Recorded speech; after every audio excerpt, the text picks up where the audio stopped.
성경 말씀은 고린도후서 10장 말씀입니다. 고린도후서 10장 8절 한 절만 보겠습니다. 고린도후서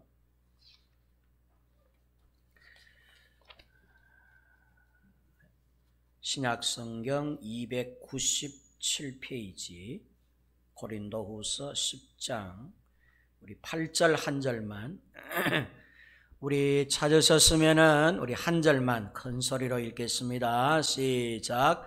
주께서 주신 권세는 너희를 무너뜨리려 하신 것이 아니요 세우려고 하신 것이니 내가 이에 대하여 지나치게 자랑하여도 부끄럽지 아니하리라. 우리 한 번 더 읽어보겠습니다. 시작. 주께서 주신 권세는 너희를 무너뜨리려 하신 것이 아니요 세우려고 하신 것이니 내가 이에 대하여 지나치게 자랑하여도 부끄럽지 아니하리라. 아멘. 우리 한번 따라하겠습니다. 하나님의 두 가지 권세. 하나님의 두 가지 권세. 여러분, 하나님께는 두 가지의 큰 권세가 있다 할 수 있습니다. 물론 하나님의 권세가 어찌 이 두 가지 뿐이겠습니까?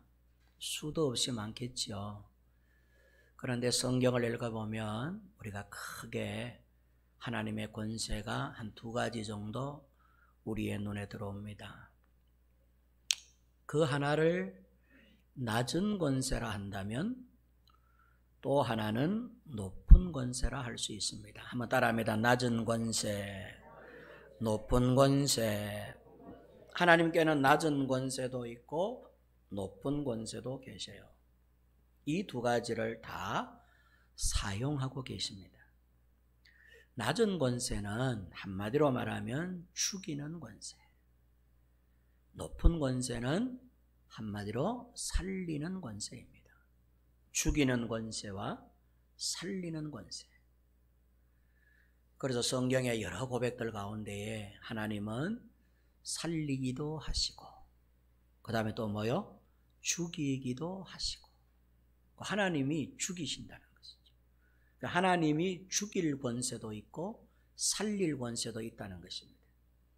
이 권세는 우리들에게는 없어요. 사람들에게는 감히 사람을 다시 살릴 권세도 없고 사람을 죽일 권세도 없습니다. 사람이 죽는 것은 사람에 의해서가 아니라 하나님이 그 생명을 거두어 가시는 것입니다.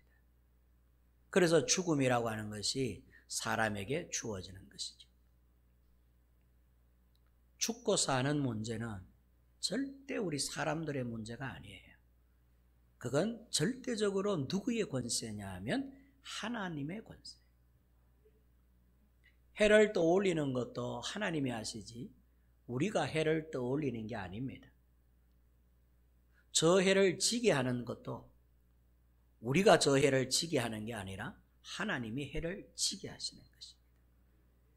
그러니까 사람이 뭘 이렇게 할 수 있는 게 있을 것 같아도 곰곰이 생각해 보면은 사람이 뭐 그다지 할 수 있는 게 없어요.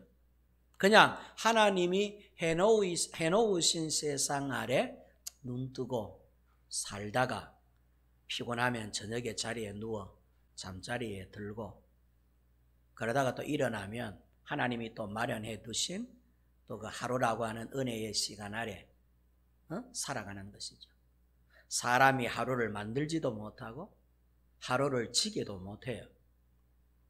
하루가 뜨고 하루가 지는 그 하나님의 행하신 일들 앞에 그냥 은혜 가운데 살아갈 뿐입니다. 그러니까 하나님의 권세예요.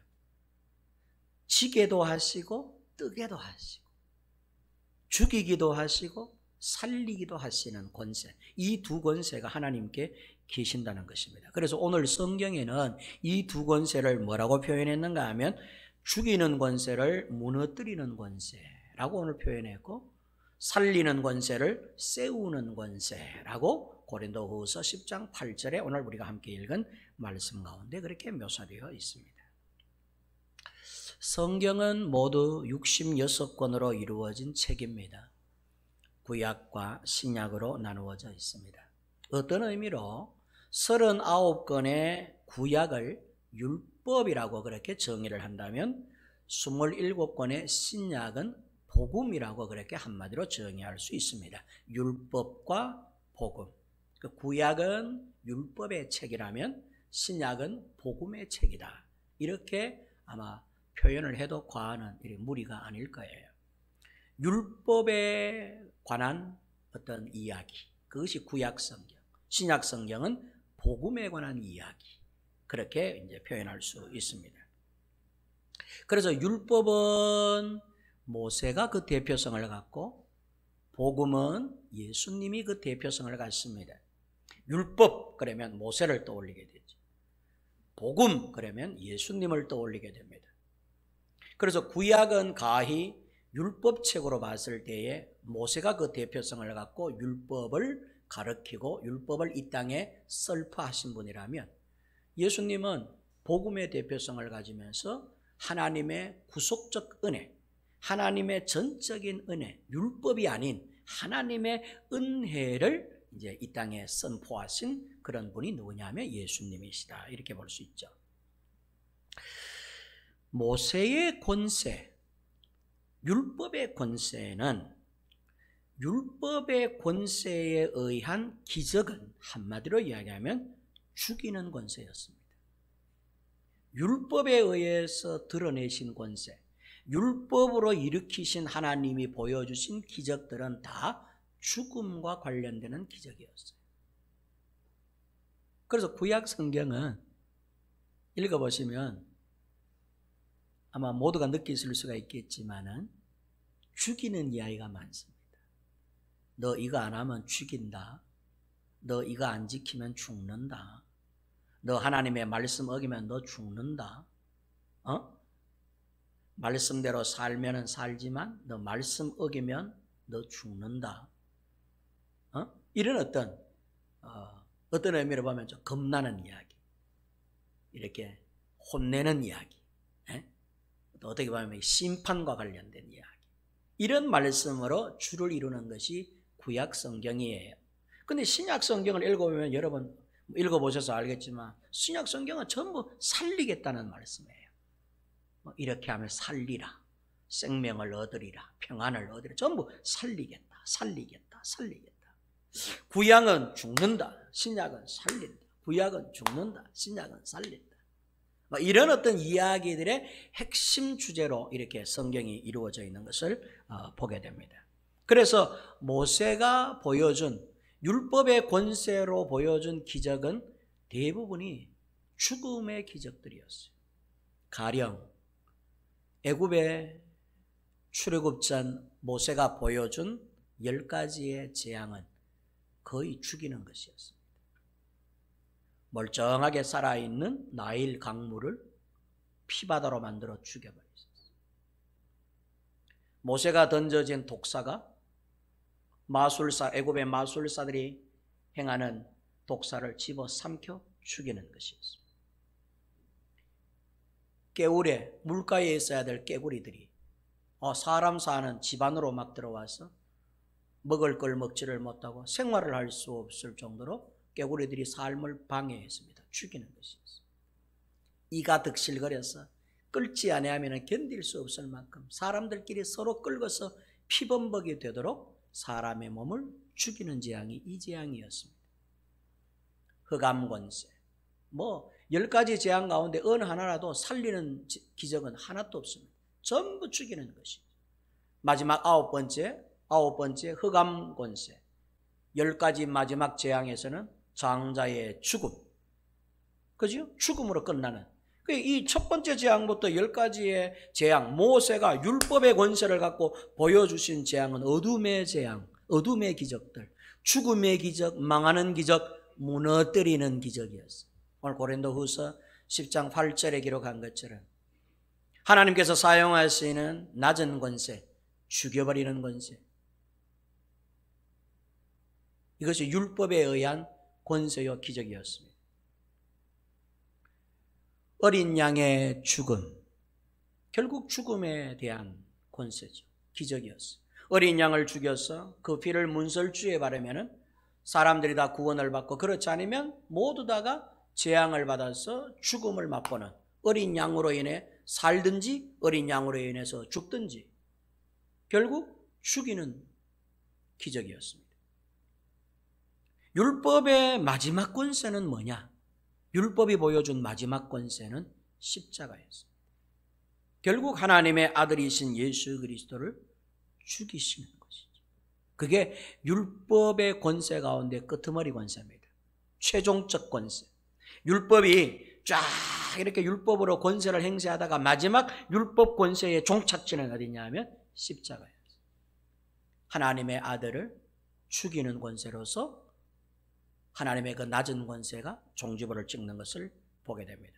그래서 예수님은 율법에 의해 죽으셨어요. 율법의 대가로, 율법의 삭수로, 율법의 어떤 지불되어져야 될 희생제물로, 그러니까 율법의 대가로 예수님이 돌아가셨죠. 예수님은 율법의 마침표가 되셨어요. 그래서 갈라디아서 3장 19절에 보면 율법은 예수 그리스도까지만 유효하다라고 기록이 되어 있습니다. 율법은 무엇이냐? 예수 그리스도까지만 있을 것이라. 할렐루야. 할렐루야. 할렐루야. 왜 이게 할렐루야가 되느냐 하면 예수님까지 종집을 안 찍었으면 우리도 율법에 의해서 구원을 받아야 돼. 우리 노력으로, 우리 행위로. 여러분 자신 있습니까? 여러분의 행위로 구원받을 자신이 있습니까? 나는 자신이 없습니다. 저는 죽었다 깨도 자신이 없습니다. 만약에 율법으로 구원받는 일이 지금도 유효하다면 우리는 큰일 난 것입니다. 오늘도 이렇게 예배당에 여러분들 아무도 못 나와요. 율법을 만약에 하나님께서 율법을 기준으로 해서 율법을 손바닥에 펴시고 율법으로 우리를 체크하면서 율법으로 우리를 들여다보신다면 여러분 이 예배당 안으로 우리가 들어올 수 있습니까? 겁이 나서 못 들어와요. 그런데 보세요. 한 주간 동안 우리가 어떻게 살았던지 간에 이렇게 당당하게 저 예배당 문을 열고 이렇게 들어왔어요. 감히 존귀하신 하나님의 이름을 찬송을 부르고 하나님의 영광을 바라면서 이렇게 앉아 있을 수 있는 것, 이거요 율법이 마침 예수 그리스도로 끝났기 때문에 가능한 것이죠. 그래서 갈라디아서 3장 19절에 율법의 행세, 율법의 권세는, 율법의 권한은, 율법의 권위는 예수 그리스도까지만 유효하다라고 갈라디아서에서 명시하고 계시는 것입니다.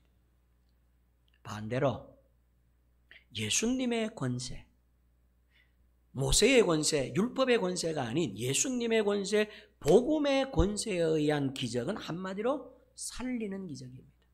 죽이는 기적이 아니라 살리는 기적이에요. 가령 예수님이 보여주셨어요. 죽은 물을 살아있는 포도주가 되게 해주셨어요. 갈릴리 가나 혼인잔치집의 기적은 여러분 보세요. 그 물이 마실 물이 아닙니다. 손발 씻는 물, 허드렛물, 꾸정물을 말해요.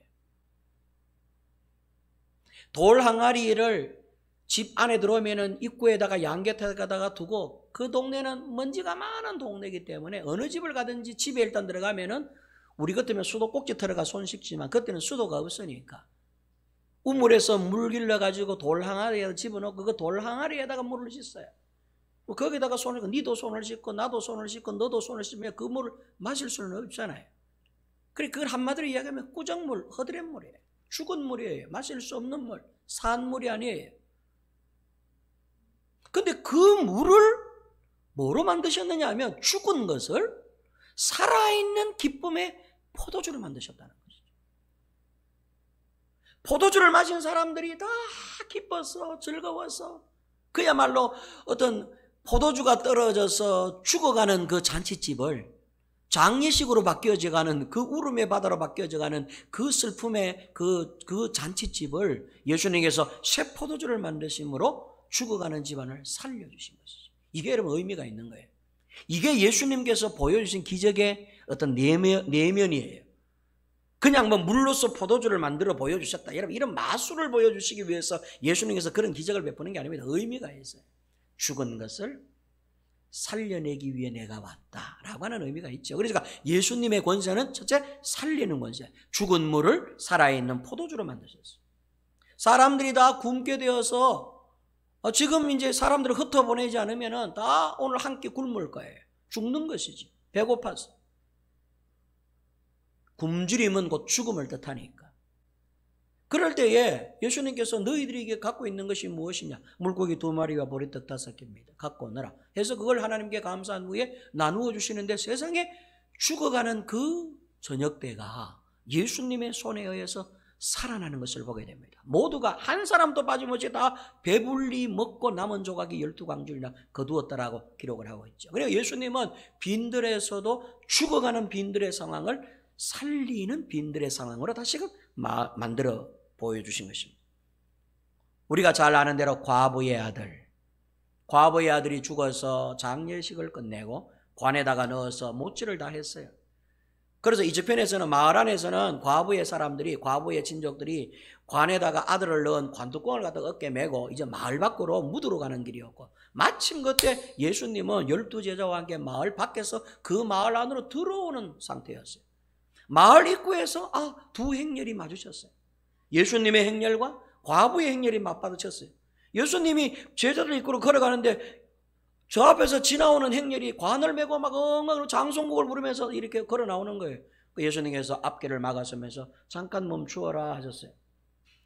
왜 이렇게 슬피 우느냐 했더니 옆에 누군가가 예수님께 저 과부의 아들이 죽어서 장례를 치르는 길입니다. 저 과부는 남편도 전쟁터에서 잃어버리고 저 귀한 아들 금이야 오기야 키워온 아들인데 세상에 저 젊은 아들이 무슨 이유에서인지 죽었습니다. 그래서 오늘 장례를 치르는데 저 과부가 저렇게 슬퍼합니다. 이렇게 슬픔을 예수님께 전달하죠. 예수님께서 관을 내려라 하시고는 관뚜껑을 열게 하신 다음에 죽어있는 아들에게 달리다구 마시고 아들에게 손을 대어 이렇게 세워 살려내셨어요. 그리고는 예수님께 돌려보내셨죠. 예수님께서 과부에게 돌려보내셨죠. 우리 여러분 서점에 가면은 우리 여기 오늘 우리 젊은 친구들은 잘 모를 거예요. 우리 어르신들은 아실 분들은 아실란가 모르겠는데 기독교 서점에 가면은 극락의 불나비라고 하는 책이 있습니다. 생명의 삶에서 나온 극락의 불나비. 극락의 불나비는 김상화라고 하는 이분이 불교계의 거물급 인사지요. 대한민국의 불교대학을 건설하려고 했던 스님 중에 스님입니다. 40년을 넘게 스님을 하셨던 분이에요. 그러니까 우리 대한민국 불교계에서는 그야말로 거물급 인사입니다. 일본에 3억 엔을 갖다가 돈을 빌려가지고 3억 엔을 일본 불교계에서 지원해 준다 하여 그 돈과 함께 대한민국에다가 불교대학을 최초로 건설하려고 공사를 진행하셨던 분이 김상화 씨예요. 근데 이분이 부도가 났죠. 불교대학을 짓다가 부도가 나서 감옥에 가게 되었어요.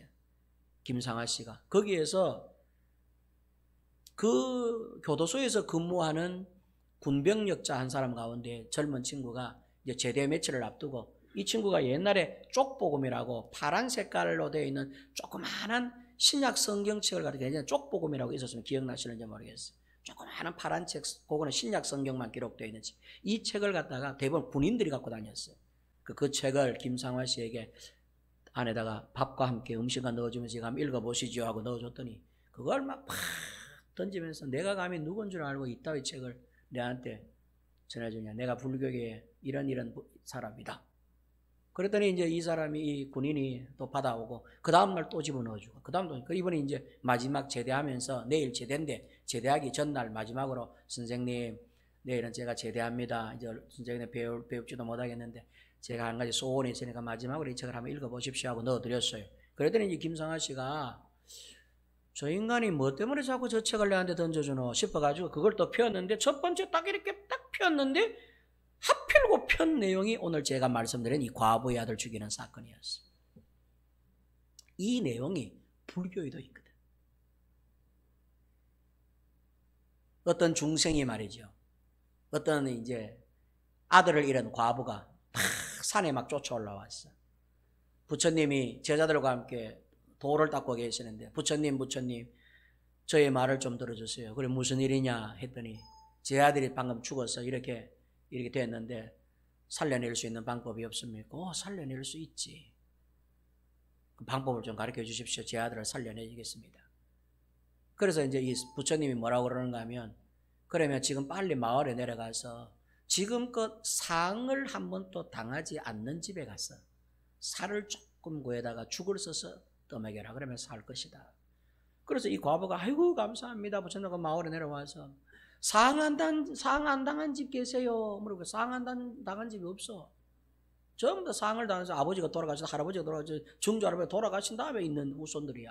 그러니까 지금껏 상을 안 당한 집을 찾아야 되는데, 그래서 이 마을에도 없고 저 마을에도 없고 동네 이 동네 온 동네 다 돌아다녀도 세상에 상을 한 번도 안 당한 집이 없네.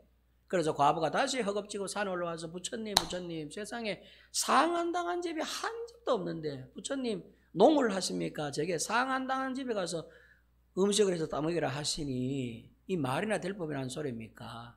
그러더니 부처님께서 그래, 사람이 한 번 태어나서 죽는 것은 그것은 하늘의 이치인데 죽은 아들을 다시 살려내라 하는 네 구함이 너무 억지가 아니냐. 순리를 받아들여라. 이랬다는 것이죠. 그게 바로 불교의 이야기예요. 그래서 김상화 선생님이 그 내용을 알고 있단 말이죠. 근데 하필 딱 폈는데 과부의 아들인데 근데 예수님은 어땠느냐? 살려내버려. 예수님은 상 한 번도 안 당한 집에 가서 죽을 써서 먹여라 그러지 않고 관뚜껑을 열어라 하시고 관뚜껑을 열더니 아들아 일어나라 하시니까 죽은 아들이 벌떡 일어나가지고 두른 것을 풀고 어머니 품에 안겼다고 성경에 기록하고 있는 거죠. 여기에서 김상하 씨가 충격을 받았어요. 그때부터 성경을 읽기 시작합니다. 성경을 읽는데 말씀이 김상하 씨의 귀에 들어오는데 어떻게 됐느냐? 그분 목사님 되셨어요.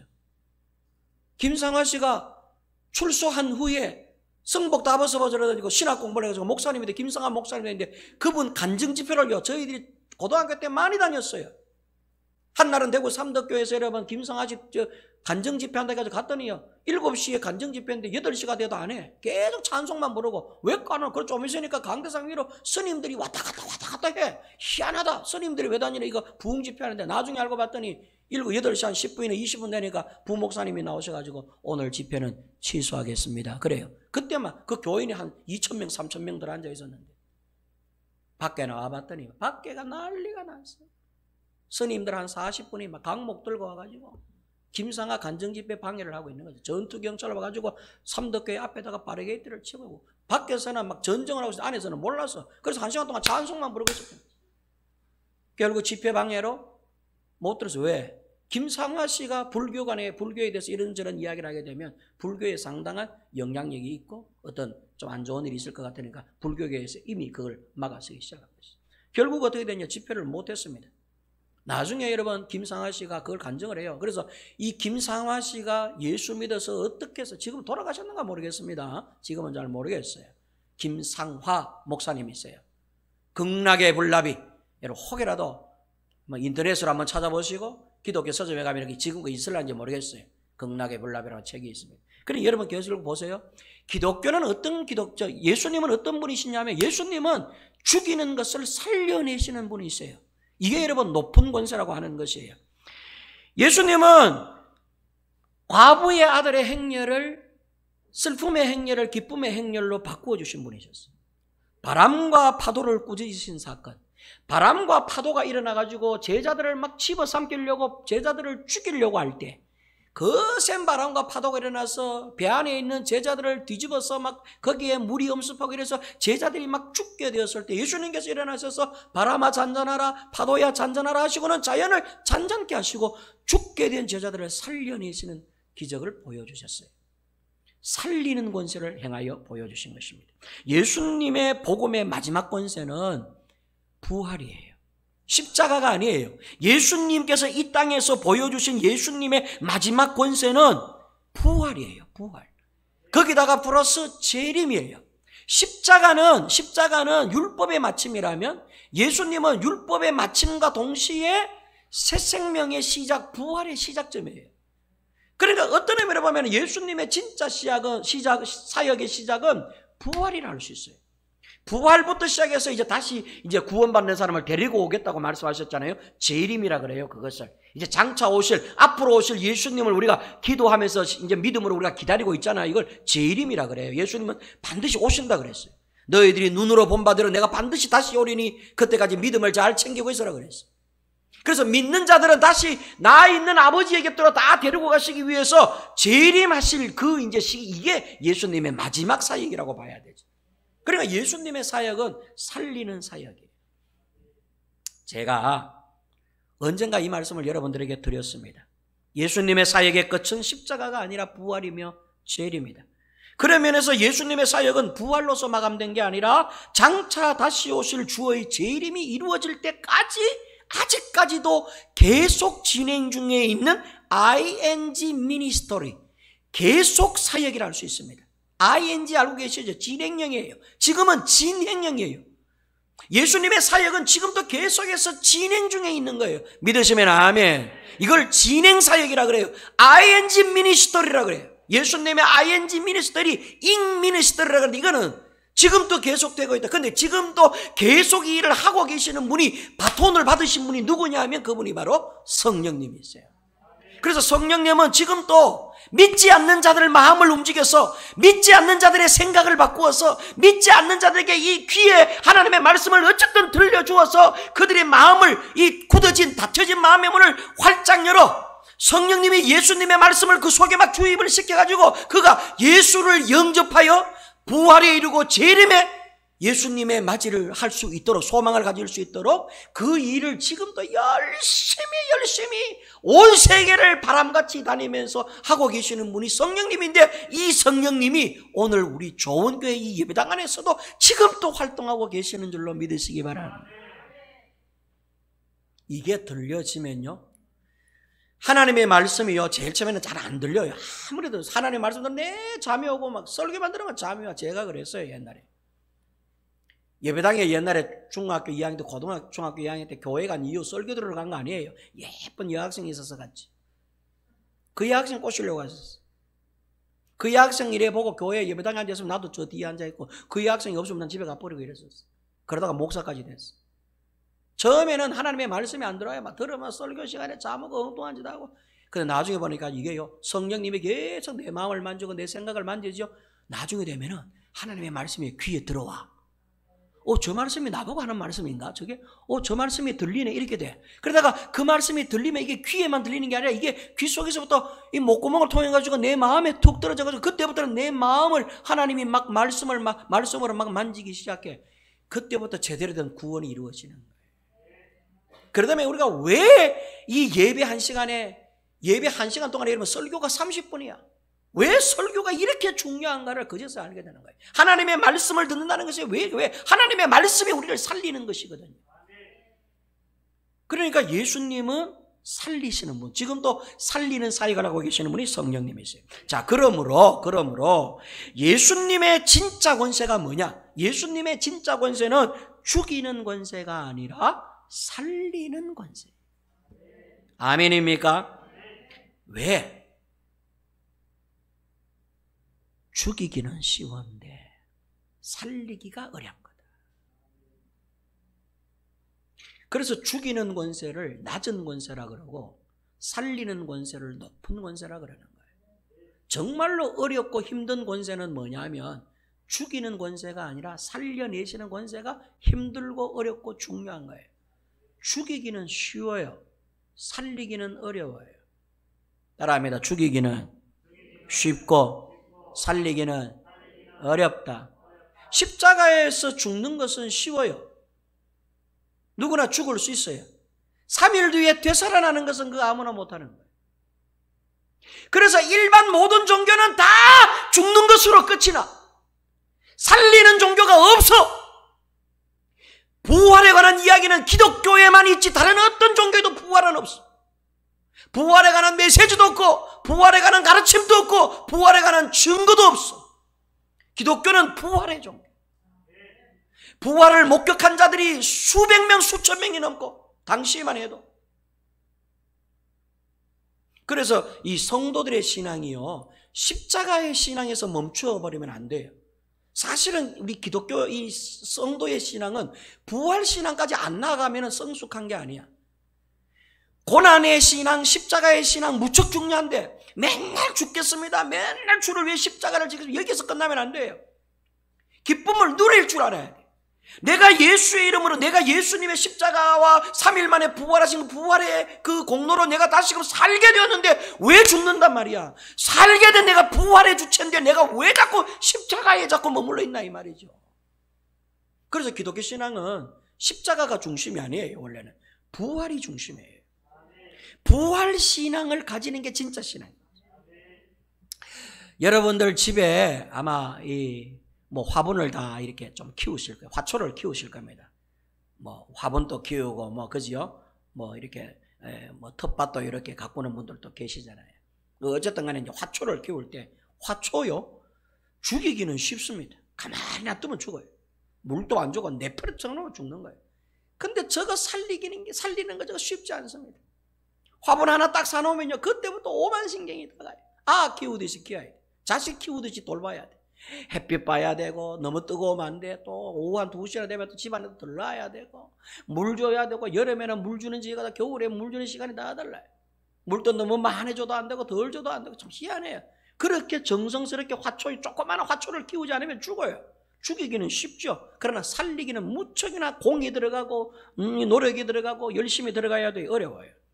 시험 치는 거, 우리 학생들 이제 시험 다 끝나고 이제 방학들을 하셨는데 시험도요 망치기는 쉬워요. 답 하나도 안 쓰면 끝나는 거예요. 근데 그 합격하기가 어려워요.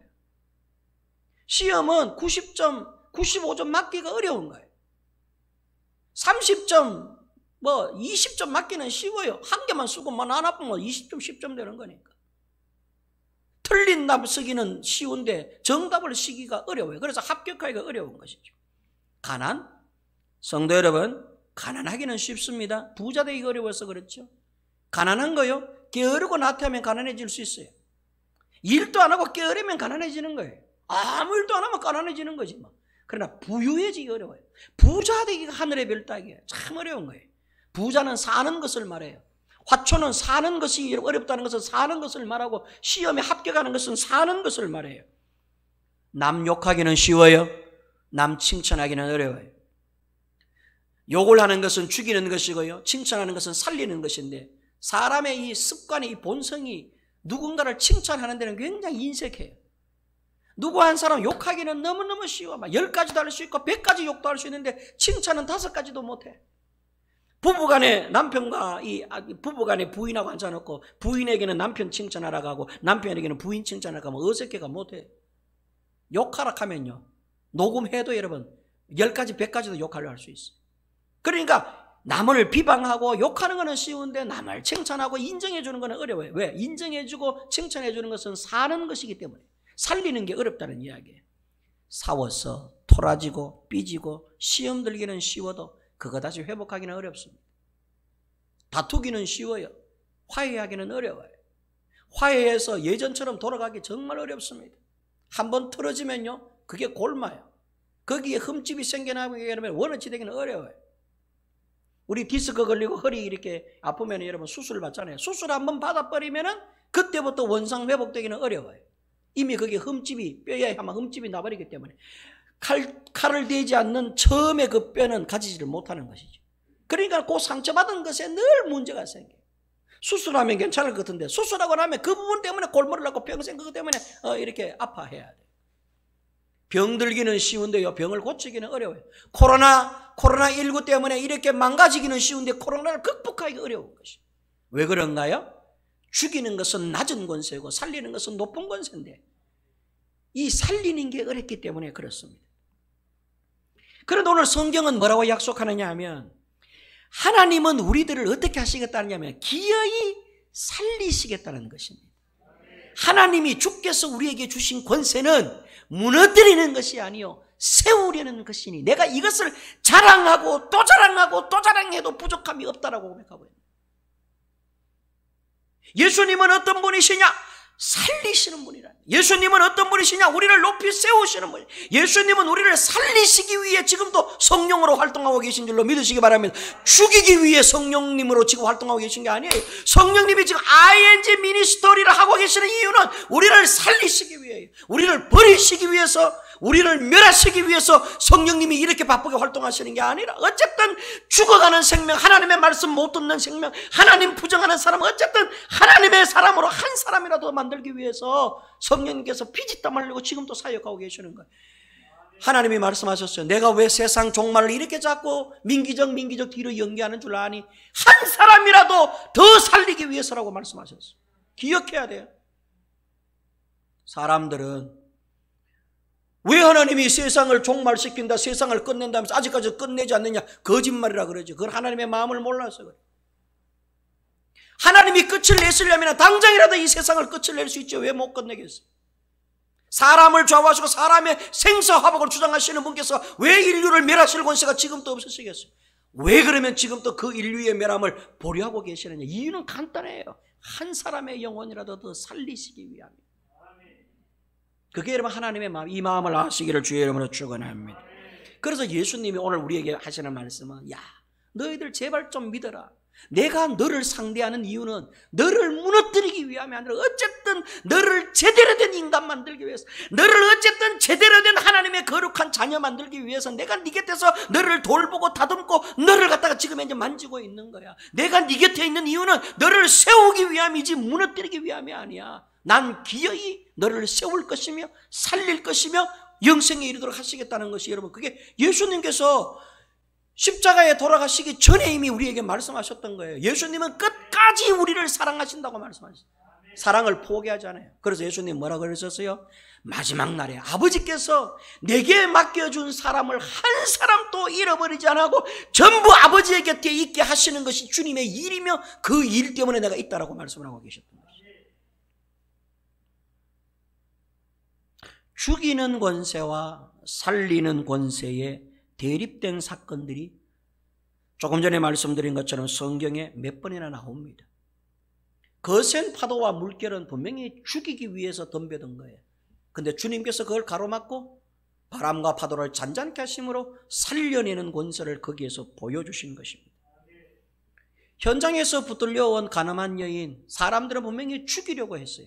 손에 손을 들고 죄 지은 여인이니까, 주님, 죄 지은 사람은 죽여야 안 되겠습니까? 그게 정도며 그게 하나님의 율법의 말씀이 아닙니까?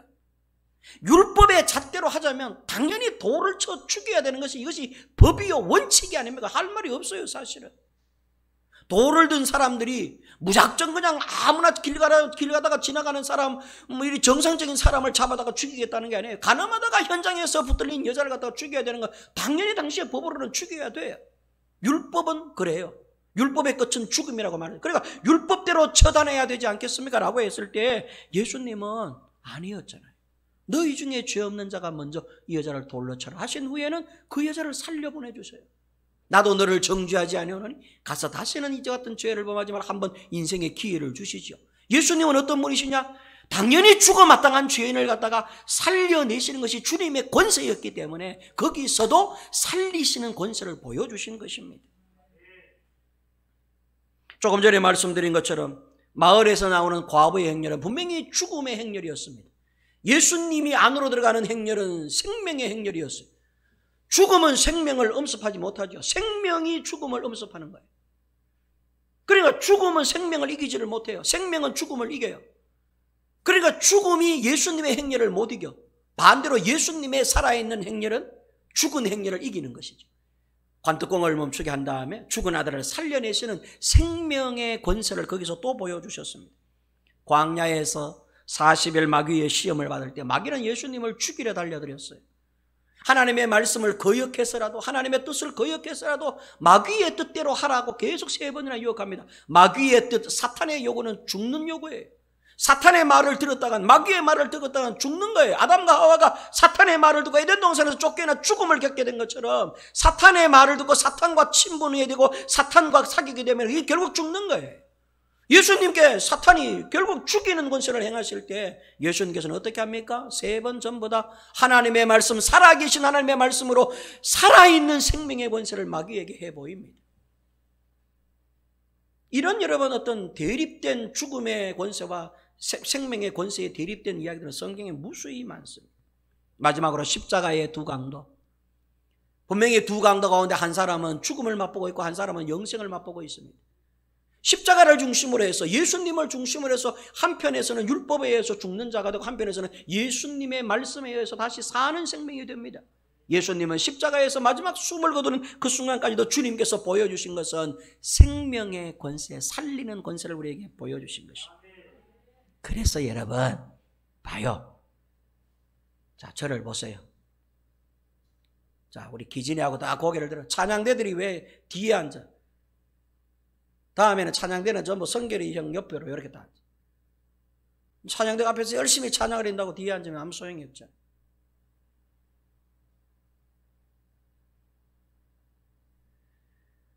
지난주에 여러분 제가 여러분들에게 기도하기를 항상 힘써야 된다고 말씀을 드렸습니다. 왜 기도하기를 항상 힘써야 되는 그 이유는 제가 여러분께 말씀을 드렸어요. 하나님이 우리와 함께 하시고 싶으셔서 기도하라고 하신다고 말씀을 드렸습니다.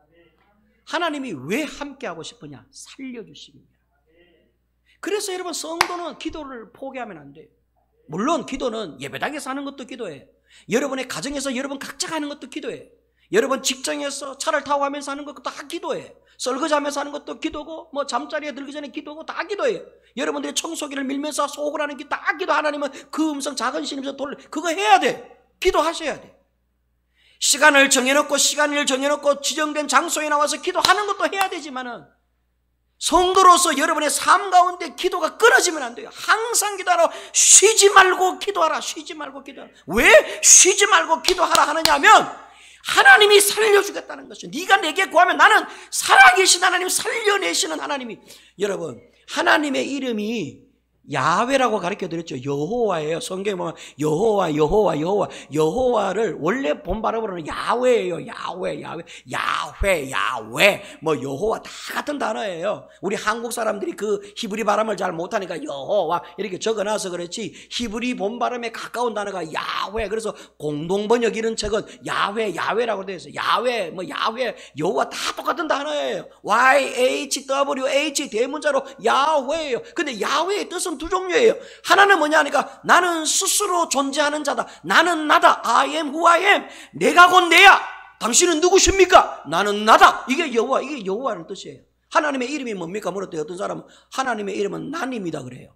그 성은 뭡니까? 그랬더니 하시라 그래요. 이건 너무 모르는 거야. 여러분 하나님의 이름은 나님이 아니에요. 성은 하시 아니에요. 하나님의 존칭이 뭐예요? 우리 봐요. 우리 중고등학생들 봐. 자, 얘들아, 봐. 이제 너희들이 교회 열심히 이제 교회 열심히 와요. 쟤들이 사장밥 져가 나중에 밥도 먹을 거예요. 근데 너희들 이제 교회 다니면은 야, 너 교회 다니는데 너 하나님 이름 아냐? 누가 물으면은 내가 옛날에 그래. 제가 옛날에 고등학교 때 하도 열심히 하는데 누가 내게 보고 하나님의 이름을 못 들어. 나 진짜 하나님을 몰랐어. 그래서 하나님의 이름 나님이디다. 성신은 하시다. 이렇게 이야기하더니 에라이 다스가 니 교회 다니니까 그것도 모르라. 뭔데 물었더니 여호와 아이가 이렇게 하더라니까. 교회도 안 다니는 것이야. 그때 충격을 받았어요. 그래서 이제 이 여호와 이름을 내가 어찌 잊어버릴 수 있겠습니까? 하나님의 이름은 뭐냐면 여호와. 따라합니다. 여호와. 따라하면 여호와 이름을 영어로 분석하면 I am who I am 이라는 뜻이에요. 나는 스스로 있는 자다. 우리 중에는 스스로 있는 자가 아무도 없잖아. 우리는 아버지 엄마에 의해서 있잖아. 우리는 사람의 시에 의해서 있잖아. 우리는 재료에 의해서 있잖아. 하나님은 아니야. 하나님은 재료 없이 그냥 원래 계셨단 말이야. 이게 여호와예요. 나는 스스로. 사람이 물었죠. 당신의 이름을 가르쳐 주십시오. 내 이름? 나는 이름이 없는데. 이름이 없어도 원래 존재하는 분이니까. I am who I am. 나는 나다. 이게 하나님의 이름이라는 거예요. 이걸 여호와라고 해요. 근데요, 여호와라고 하는 단어의 뜻이 또 한 가지가 더 있어요. 나는 모든 것을 스스로 있게 하는 자다라는 뜻이에요. 당신 스스로가 스스로 존재하는 자라는 뜻뿐만 아니라 모든 것을 있게 하는 자다. 무에스, 유를 창조하는 자다. 그런 뜻이에요. 빛이 있으라. 빛이 원래 없었어요. 빛이 팍 생겨났어요. 각종 새들은 하늘을 날아다니라. 새들이 팍 날아다녔어요. 새가 원래 없었어요. 무에서 유를 창조하신 것이죠. 이 뜻이 여호와예요. 나는 스스로 존재한다라고 하는 뜻인 동시에 나는 모든 걸 존재케 하는 자라는 뜻이에요. 살게 하는 자라는 뜻입니다. 그래서 하나님은 우리는 불가능한 게 많은데 하나님은 불가능한 게 없어. 그래서 하나님은 전능하신 하나님이라 그러는 거예요. 그래서 하나님께 기도하라는 거예요. 야, 내게 기도해. 가리지 말고. 어떤 기도를 해도 괜찮아. 돈 달라 해도 돼. 건강 달라 해도 돼. 먹을 거 달라 해도 뭐든지 구해. 그 구함을 줄 건지 말 건지 가리는 건 하나님의 몫이야. 그건 하나님이 하실 일이고, 우리는 하나님께 구해. 나라를 위해서도 구하고, 세계 평화를 위해서도 구하고, 교회 부흥을 위해서도 구하고, 내 아내를, 내 어떤 복을 위해서도 구해. 그걸 듣고 안 듣고는 누가 가르쳐? 하나님이 하실 일이에요. 하나님은 뭐라 그러냐? 그러므로 내게 항상 기도하고 힘써라. 기도하기를 힘써라. 뭐든지 구해라. 내가 듣고 네게 도와주겠다는, 개입해 주겠다는 거예요. 왜? 죽이려고?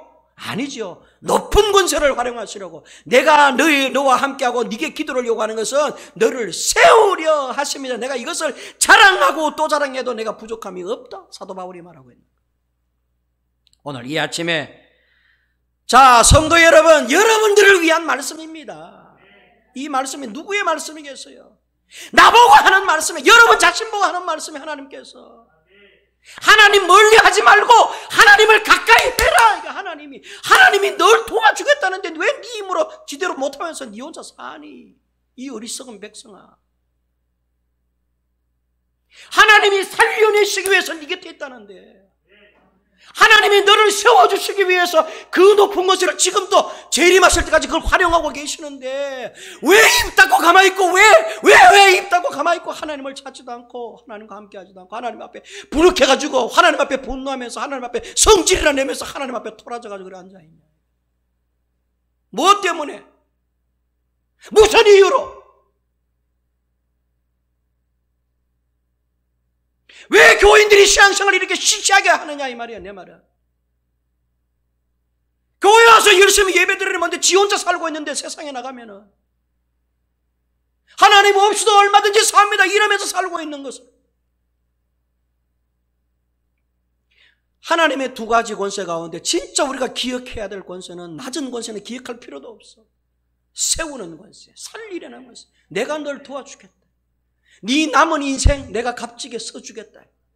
네 80년을 살든지 90년을 살든지 그건 내가 정하는데, 그 네 호흡이 중단되는 날까지 네 남은 여생은 내가 값지고 기름지게 내가 사용해 주겠다. 안 될 것 같지? 불가능할 것 같지? 인류의 생각은 불가능하고 안 될 것 같지만 하나님께는 아니야. 나는 못할 것이 없느니라. 그래서 하나님께서, 사람은 할 수 없으되 하나님은 무엇이든지 하실 수 있는 데 예수님의 말씀이셨어요.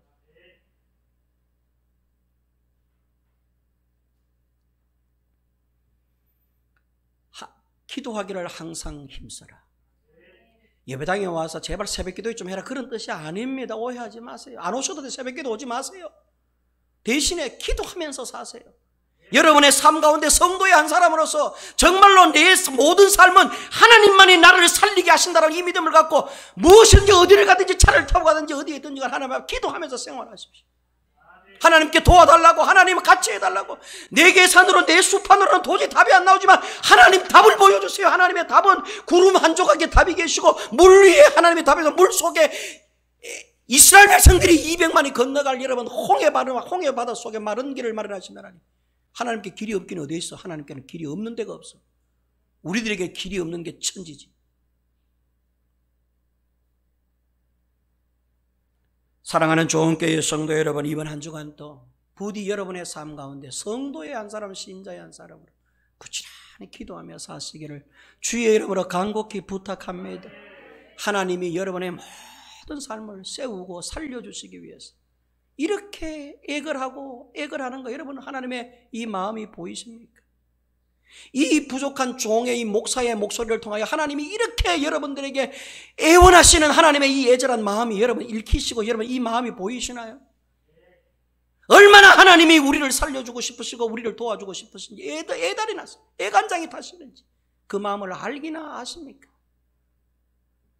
우리를 기어이 살리시려는 하나님 의지하 이번 한 주간 하나님의 높은 권세가 여러분의 모든 삶을 통치하시고 다스리시기를 주님의 이름으로 축원합니다. 은혜로우신 하나님 아버지, 하나님의 이 애달픈 마음을 우리가 부디 알게 하여 주시옵소서. 나를 기어이 도우시려는, 나를 기어이 살려내시려는, 나를 기어이 완성시키려고 완전하게 하시려는 하나님 아버지, 나를 기어이 세우시려는 이 하나님의 높은 권세를 지금 또 우리 가운데 활용하고 계시는 이 은혜를 알게 하여 주시옵소서. 우리를 기어이 세우시고 살리시려는 이 하나님의 애절한 마음을 저들이 부디 깨닫고 알게 하여 주시옵소서. 이번 한 주간 또 하나님 안에서 하나님의 승리를 마음껏 누리며 살아가는 전교의 모든 성도들 되게 하여 주시옵소서. 예수님의 이름으로 기도하옵나이다. 아멘.